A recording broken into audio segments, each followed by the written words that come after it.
First ಈ ಕರಿ idli ಮಂಜಾನೊಂದು video ನೋಡ್ಕೊ ಬನ್ನಿ, ಆಮೇಲೆ ಫನಿ ಕಮೆಂಟ್ಸ್ ಓದುವ. Let's go. ಗೊಂಬೆ ಆಡ್ಸೋನು ಮೇಲ್ಗಡೆ ಇದ್ರೆ ಕಡ್ಡೆ ಆಡ್ಸ ಕಳ್ಳನ್ ಮಕ್ಕಳು ಪಕ್ಕದಲ್ಲೇ ಇರ್ತಾರೆ. ಸ್ನೇಹ ಅಂತ ಒಳಗೆ ಸ್ಕೀಮ್ ಆಗ್ತಾರೋ, ಒಂದೇ ತಟ್ಟೆಲ್ ಅನ್ನ ತಿಂದು ಮೂರ್ತ ಇಟ್ಟಾರೋ. ಹುಟ್ಟು ದಾನ ಕಣೋ, ಸಾವು ಹುಟ್ಟು ಕಣೋ, ನಾನನ್ನೋದು ನಾಳೆ ಮೊನ್ನೋ. ನೀನು ದೊಡ್ಡ ಬೋಳಿ ಮಗ.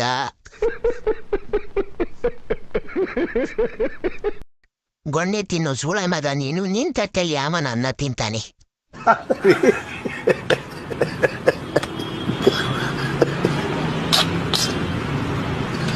ಕಡ್ಡಿ ನಿನ್ ತಿಕ್ಕದಲ್ಲಿ ಹಾಕೊಂಡ್ಬಿಡು.